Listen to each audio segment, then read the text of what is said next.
नमस्कार मित्रांनो, मराठी बोला यूट्यूब चॅनलमध्ये आपलं स्वागत आहे. शेतकरी कर्जमाफीची यादी पहिली आणि दुसरी अशा दोन याद्या या ठिकाणी प्रसिद्ध झाल्यानंतर अनेक शेतकऱ्यांच्या मनामध्ये संभ्रम निर्माण होत आहे की आमचं नाव यादीमध्ये दाखवत नाही. मग याची नेमके कारण काय आहेत? यादीमध्ये नाव येणार आहे का? की पुढील प्रक्रिया काय करता येऊ शकते? याबाबतच संपूर्ण माहिती या व्हिडिओच्या माध्यमातून आपण घेणार आहोत. आपण सकाळच्या व्हिडिओमध्येच मागच्या व्हिडिओमध्येच याबाबतची माहिती घेतली होती की यादी कशी पाहायची. आता यामध्ये बऱ्याच जणांना विविध अडचणी आल्या की डायरेक्ट शेतकऱ्यांना यादी पाहता येत नाही का? तर शेतकऱ्यांना देखील यादी पाहता येते, परंतु थेट तुम्हाला ऑनलाईन पद्धतीने यादी पाहता येत नाही. ऑफलाईन पद्धतीनं तुम्हाला जी यादी तुमच्या ग्रामपंचायतकडे मिळालेली आहे, तुमचे तलाठी असतील, ग्रामसेवक असतील, यांच्याकडे त्या याद्या आता पोहोचल्या आहेत. त्यांच्याकडून ती यादी मागवून घ्या आणि त्या यादीमध्ये तुमचं नाव आहे का नाही हे तपासा. कारण व्हिडिओमध्ये सांगितलेली माहिती असते, परंतु विनाकारण वेगळंच काहीतरी खाली कमेंटमध्ये बोलायचं की असं झालं तसं झालं. म्हणजे ऑनलाईन यादी पाहता येत नाही हेच व्हिडिओमध्ये सांगितलेलं की सर्वसामान्य शेतकऱ्यांना आणि सर्वसाधारण व्यक्तींना हे पाहता येत नाही. यासाठी सेतू सुविधा केंद्राचं लॉग इन असणं आवश्यक आहे, हेच सांगितलं होतं. परत आणखी विनाकारण म्हणजे काही असतात तसे, त्याबद्दल आपण काही जास्त चर्चाही करणार नाहीत.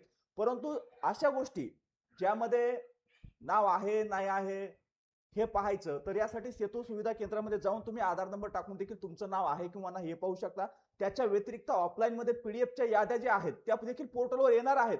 सेतू सुविधा केंद्राच्या माध्यमातूनच या याद्या तुम्हाला पोस्ट देखील केल्या जातील. परंतु सध्या पोर्टलवर फक्त डेटा अपलोड झालेला आहे, याद्याची पीडीएफ अपलोड झालेली नाही. ज्यावेळी या पीडीएफ त्या ठिकाणी डाउनलोड करता येतील त्यावेळेस तुमच्यापर्यंत त्या सहज पोहोचतील. त्यामुळं आत्ताच यादी आली आहे नाही आली आहे कशी पाहायची काय करायचं, तुम्हाला एक सध्या पर्याय आहे की या याद्या तुम्ही पीडीएफ स्वरूपात गावोगावच्या याद्या तुम्हाला तलाठी किंवा ग्रामसेवक यांच्या माध्यमातून देखील भेटू शकतात. टीडीआर ऑफिसकडे त्या याद्या पोहोच केलेल्या आहेत. त्यांच्याकडून प्रत्येक गावानिशी याद्या त्या शॉर्ट करून तुम्हाला दिल्या जातील. आता बऱ्याच ठिकाणच्या याद्या देखील शेतकऱ्यांना मिळाल्या आहेत, पीडीएफ देखील मिळालेल्या आहेत. परंतु जर तुमची पीडीएफ तुम्हाला मिळाली नसेल किंवा तुम्हाला यादी जर तुम्ही यांच्याशी संपर्क साधून देखील ती यादी तुम्ही मिळवू शकता. याच्या व्यतिरिक्त प्रश्न आणखी प्रामुख्यानं की आधार नंबर जरी टाकला तरी त्या ठिकाणी नाव दाखवत नाही. मग आता मी अपात्र आहे का? तर एक गोष्ट लक्षात घ्या, या ठिकाणी जरी यादी अपलोड झाली असली तरी 100% याद्या अपलोड झालेल्या नाहीत. याद्या येणं अजून बाकी आहे. तुम्हाला वाट पाहावी लागू शकते.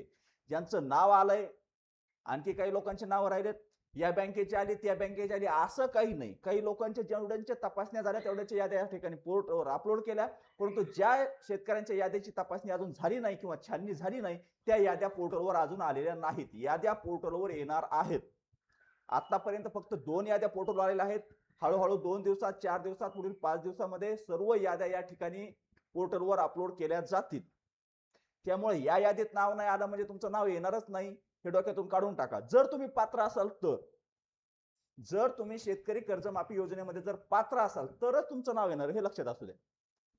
कारण शासनानं ज्या नियम अटी लावून दिलेल्या त्या अटीमध्ये जर तुम्ही पात्र असाल तरच तुम्हाला कर्जमाफीचा लाभ मिळणार. त्यामध्ये कोणत्या नियम अटी आहेत?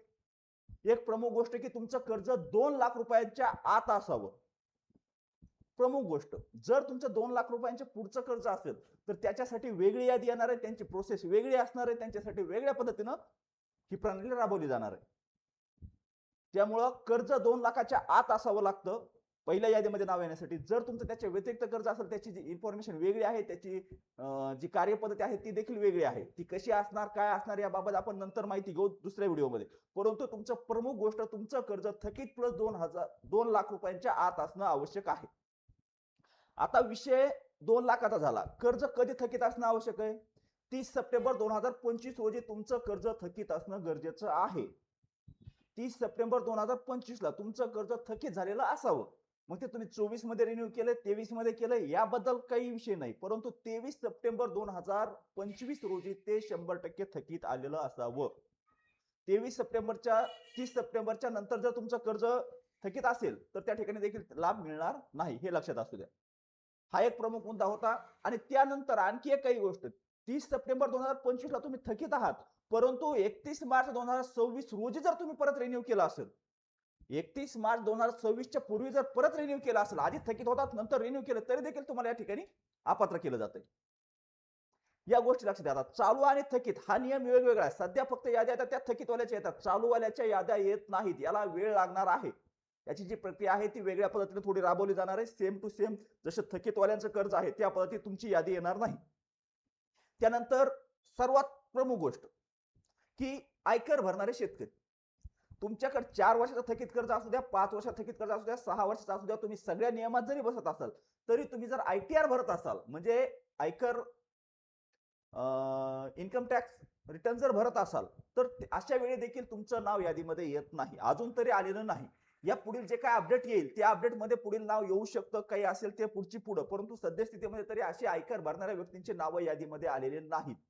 यामध्ये स्वतः मी देखील आहे. थकीत असून देखील त्यामध्ये नाव येत नाही, हे लक्षात असू द्या. हा नियम इन्कम टॅक्स भरणाऱ्यांसाठी. त्यानंतरचा विषय शासकीय नोकरदार. हा तर नियम पहिल्यापासूनच, याबद्दल काही जास्त बोलायची गरज नाही की तुम्ही शासकीय नोकरदार आहात, तुमचं त्याच्यामुळे तुम्हाला त्या ठिकाणी लाभ मिळणार नाही, हे 100% आहे, याबद्दल काहीच नाही. त्या व्यतिरिक्त आता आणखी तुमची बँक देखील राष्ट्रीयकृत, ग्रामीण किंवा जिल्हा मध्यवर्ती अशा पद्धतीची बँक असणं गरजेचे आहे. जर तुमची प्रायव्हेट बँक असेल, तुम्ही मॉर्गेज करून लोन घेतलेला असेल, इतर पद्धतीने जर काही तुमचं कर्ज काढलेलं असेल तर तुम्हाला यामध्ये पीक कर्ज म्हणून ते ग्राह्य धरलं जात नाही आणि तुम्हाला या ठिकाणी लाभ देखील दिला जाणार नाही. या ज्या गोष्टी आहेत या सर्व गोष्टीमध्ये जर तुम्ही पात्र असाल तर 100% तुम्हाला हळूहळू टप्प्याटप्प्याने या ठिकाणी याद्या मिळतील, यादीमध्ये तुमचं नाव येईल आणि तुम्हाला केवायसी देखील करता येईल.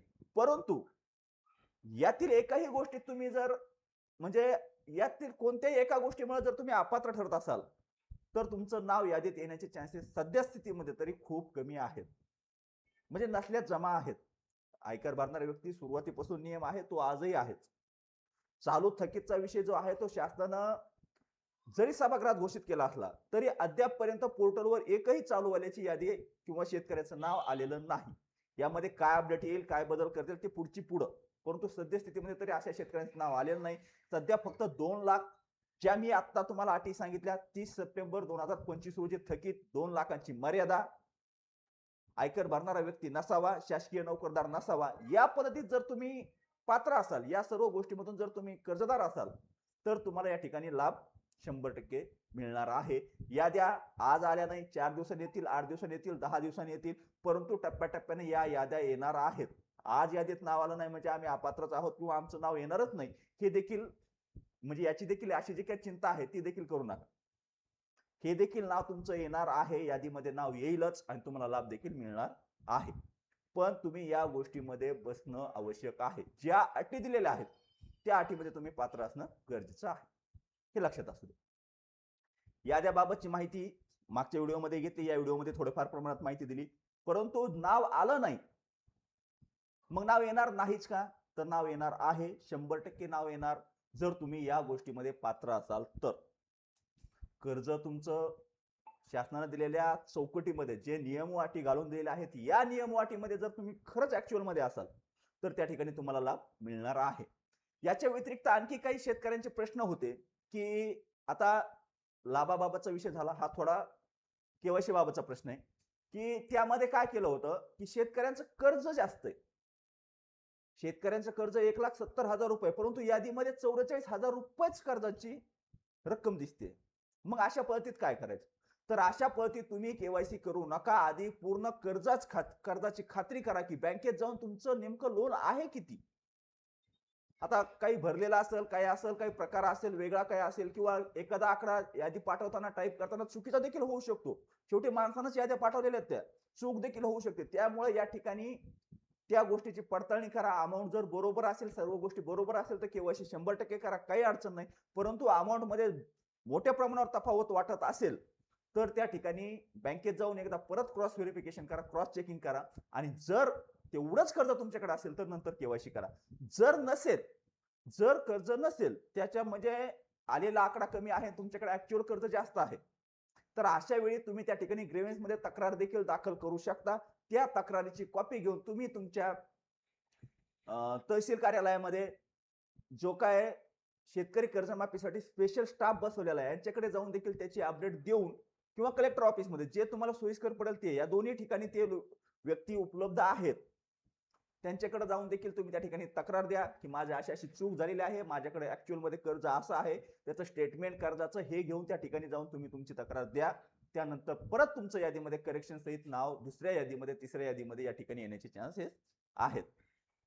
अशा पद्धतीनं पात्र अपात्र शेतकरी कोणाचं लाभ येईल, नाव आलं नाही म्हणजे येणारच नाही हे डोक्यातून काढून टाका. टप्प्याटप्प्याने याद्या येत आहेत, या याद्या जशा येतील तशा पद्धतीनं ज्यांची नावं येतील त्या शेतकऱ्यांनी आपली केवायसी करण्याची प्रक्रिया सुरू ठेवावी. याच्या व्यतिरिक्त काही आपले प्रश्न असतील, काही आपल्या समस्या असतील, वैयक्तिक काही अडचणी असतील तर कमेंटच्या माध्यमातून किंवा व्हॉट्सअपच्या माध्यमातून कुठूनही विचारण्याचा प्रयत्न करा. आम्ही आपल्याला नक्कीच मदत करण्याचा प्रयत्न करू. दिलेली माहिती कामाची वाटली असेल, आवडली असेल तर व्हिडिओला लाईक करायला विसरू नका आणि चॅनलवर जर पहिल्यांदा आलेला असाल तर चॅनलला सबस्क्राईब करून ठेवा, जेणेकरून असंच महत्त्वपूर्ण आणि कामाचं अपडेट आपल्याला भेटत राहील. तर चला, धन्यवाद. आजच्या व्हिडिओमध्ये एवढीच माहिती. भेटूया नेक्स्ट व्हिडिओमध्ये नेक्स्ट पॉईंट सोबत.